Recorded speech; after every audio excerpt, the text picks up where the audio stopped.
ये कहानी है जापान के सबसे खूंखार कैदी सुजुकी की, जो इस समय जापान की सबसे हाई सिक्योरिटी जेल में अपनी सजा काट रहा है। चेकिंग ड्यूटी पर घूम रहे गार्ड्स के जाने के बाद सुजुकी अचानक मुस्कुराया और अपना एक दांत बाहर निकाल लिया। कुछ देर बाद गार्ड्स फिर से चेकिंग करने आए, लेकिन इस बार सुजुकी फरार हो चुका था। उन्हें वहाँ किसी के मौजूद होने का शक हुआ, लेकिन सुजुकी भी कोई कच्चा खिलाड़ी नहीं था। वो बिना आवाज किए रोशनी से बचता हुआ इधर से उधर छुपता रहा। जब गार्ड्स ने आइसोलेशन सेल की दोबारा चेकिंग की तो वो समझ गए कि सुजुकी भाग चुका है। उन्होंने तुरंत बाकी के गार्ड्स को बुलाया और देखते ही देखते वहाँ भीड़ इकट्ठा हो गई। जब सुजुकी छत से भाग रहा था तो जोर जोर से जेल के सायरन बजने लगे। अचानक जोरदार बारिश शुरू हो गई और हमें पीछे की कहानी दिखाई जाती है।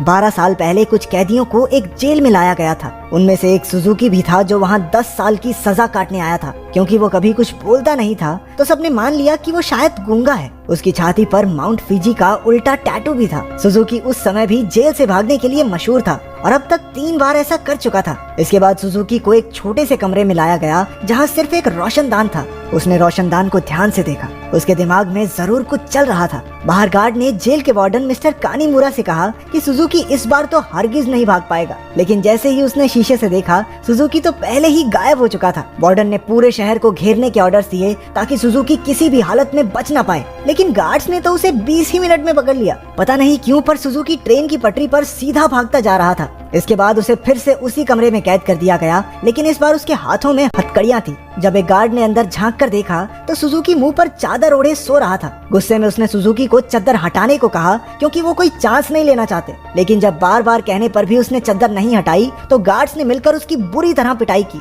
अगली सुबह वार्डन ने सुजुकी के सारे पुराने रिकॉर्ड्स निकाले। ध्यान से पढ़ने पर उसे पता चला कि जब भी सुजुकी जेल से भागता है तो हर बार वो ट्रेन की पटरी पर ही पकड़ा जाता है। रात को वार्डन गार्ड्स के साथ चेकिंग पर निकला। वो सुजुकी के सेल में पहुंचकर हैरान रह गए, क्योंकि उसने किसी तरह अपनी हथकड़ियां खोल दी थी। गुस्से में गार्ड्स ने उसे मारते हुए पूछा, कैसे खोली हथकड़ियां? हाँ, कैसे खोली हथकड़ियां? लेकिन हमेशा की तरह सुजुकी चुप रहा। एक बार फिर से उसकी जमकर धुलाई हुई। एक दिन सुजुकी एक छोटी सी तार से खेल रहा था, जिसे किसी तरह छुपाकर वो जेल के अंदर ले आया था।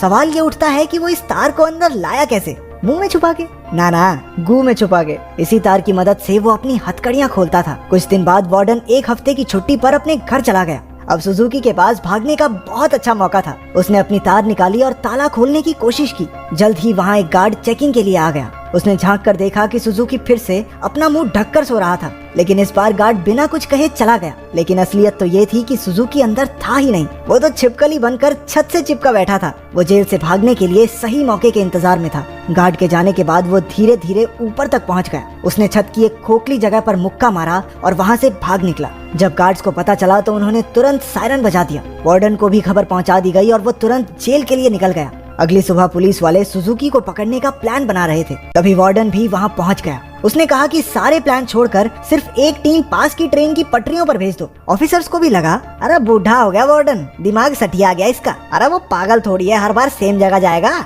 लेकिन जब वार्डन ने उन्हें विश्वास दिलाया कि उसे 100% भरोसा है कि सुजुकी वहीं मिलेगा, तो उन्होंने उसकी बात पर भरोसा करके टीम भेज दी और उसकी बात सच भी निकली। सुजुकी को एक बार फिर से ट्रेन की पटरियों पर पकड़ लिया गया। जेल से निकलने में तो ये चाचा चौधरी बन जाता है, कंप्यूटर से तेज दिमाग। बाद में क्या हो जाता है इसे? क्योंकि वार्डन की सूझबूझ की वजह से सुजुकी पकड़ा गया तो उसके काम से खुश होकर उसे प्रमोट कर दिया गया। अब वो एक बड़ा ऑफिसर बन चुका था, जो देश की सारी जेलों में जाकर कैदियों की हालत की चेकिंग करता था। उधर सुजुकी एक बार फिर से भाग निकला और फिर से पटरियों पर पकड़ा गया। हर साल उसे एक नई जेल में भेजा जाता, जिसमें और ज्यादा टाइट सिक्योरिटी होती, लेकिन वो हर जगह से बचकर निकल जाता था। इसी वजह से मीडिया ने उसे स्टार भगौड़े का खिताब दिया और वो पूरे देश में मशहूर हो गया। 12 साल बाद उसे सेंट्रल जेल में लाया गया। यहाँ वो कड़ी सिक्योरिटी में था, क्योंकि 10 गार्ड सिर्फ उसी पर निगरानी रखने के लिए खड़े थे।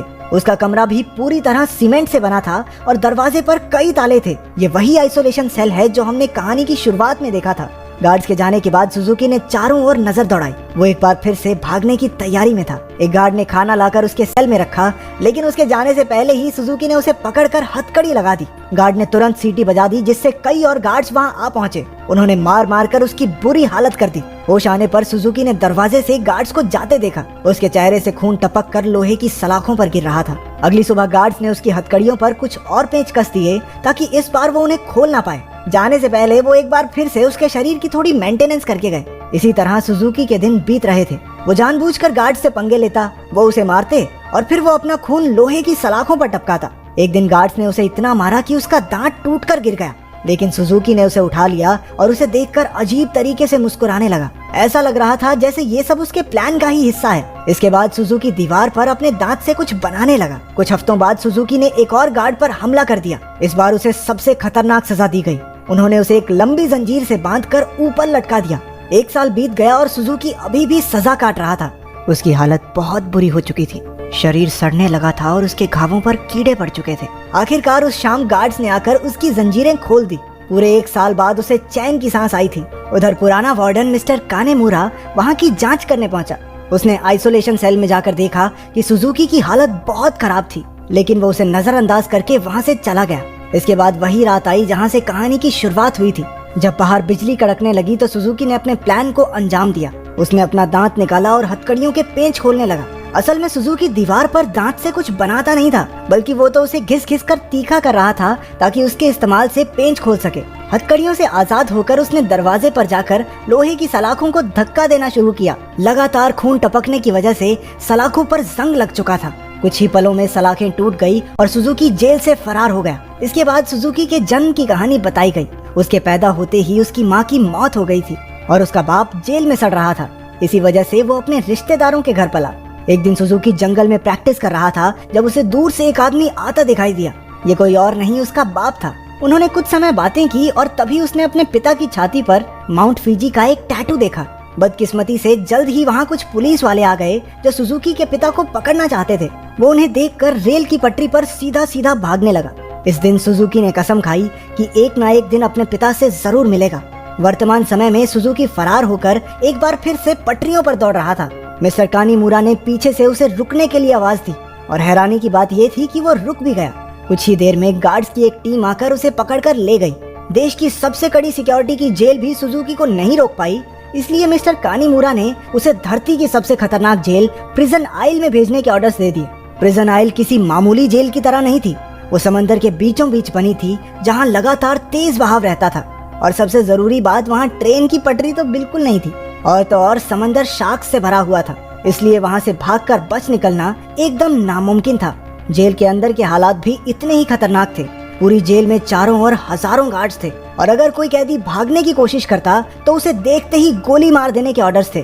जब सुजुकी वहाँ पहुंचा तो उसे तुरंत उसके सेल में बंद कर दिया गया। वो कोई कमरा नहीं बल्कि कुछ रॉड्स थी जिन्हें सुजुकी के शरीर के आसपास ऐसे जोड़ दिया गया था जिससे भागना तो दूर वो हिल डुल भी ना सके। उधर कानीमुरा ने जेल की लाइब्रेरी में जाकर सुजुकी के बारे में जानकारी निकालनी शुरू कर दी। ढूंढने पर उसे कुछ पुरानी फाइल्स मिली जिन्हें वो पढ़ने लगा। उधर जेल में सुजुकी ध्यान लगाकर खड़ा था। हालांकि बाकी लोगों के लिए वहाँ से भागना नामुमकिन था, लेकिन सुजुकी के दिमाग में कुछ तो खिचड़ी पक रही थी। अचानक उसने अपने दोनों कंधों को डिसलोकेट कर लिया और उस छोटी सी जगह से सिकुड़कर धीरे धीरे बाहर निकलने लगा। एक कैदी ने उसे ऐसा करते देख लिया, लेकिन वो इतना नशे में भंट था कि कुछ बोल नहीं पाया। उधर कानीमुरा अभी भी अपनी रिसर्च कर रहा था कि जेल के सायरन बजने लगे। हालांकि परेशान होने की बजाय जेल का वार्डन खुश हो गया, क्योंकि वहाँ से बचकर निकलने का कोई रास्ता था ही नहीं। ऊपर से आज सारे गार्ड्स को एक कैदी को गोली मारने का मौका मिलेगा। मिस्टर कानीमुरा ने उसे समझाने की कोशिश की कि सुजुकी कोई आम कैदी नहीं है, लेकिन वार्डन ने उसकी बात को नजरअंदाज कर दिया। अगली सुबह कई गार्ड्स को बंदूकें देकर पूरे आइलैंड में फैला दिया गया। वार्डन अपने आदमियों को कुछ समझा रहा था कि वहाँ मिस्टर कानीमुरा आ गया। उसने वार्डन को बताया कि सुजुकी असल में अपने बाप को ढूंढने आया है जो इसी आइलैंड पर कैद है। ये सुनकर सब हक्के बक्के रह गए और तभी सुजुकी की असलियत का खुलासा हुआ। असल में अब तक जो भी हुआ वो सब सुजुकी के प्लान का एक हिस्सा था। वो बार बार जेल से भागकर जानबूझकर पकड़ा जाता था ताकि आखिरकार प्रिजन आइल तक पहुंच सके। उसका असली मकसद था अपने पिता को आजाद करवाना। आखिरकार सुजुकी अपने पिता से मिला और एक दूसरे को इतने साल बाद देखकर दोनों खूब रोए। बदकिस्मती से मिस्टर कानीमुरा वार्डन और बाकी के गार्ड्स के साथ वहीं आ रहा था, लेकिन उनके पहुंचने से पहले ही सुजुकी उस बूढ़े आदमी के साथ गायब हो गया। सुजुकी अपने पिता को आइलैंड के छोर तक ले आया। उसने पहले से ही वहाँ एक पैराग्लाइडर तैयार कर रखा था। दोनों पैराग्लाइडर पर चढ़े और दूर उड़ गए। दूसरी ओर मिस्टर कानीमुरा ने एक बूढ़े आदमी से बात करने की कोशिश की जो सुजुकी के पिता के साथ ही कैद था। तभी उसने माउंट फिजी का एक टैटू उस आदमी की छाती पर देखा, जिसका सीधा मतलब ये था कि इतने सालों की कड़ी मेहनत के बाद भी सुजुकी गलत आदमी को लेकर भाग गया। अब इससे बुरी किस्मत तो किसी की नहीं हो सकती।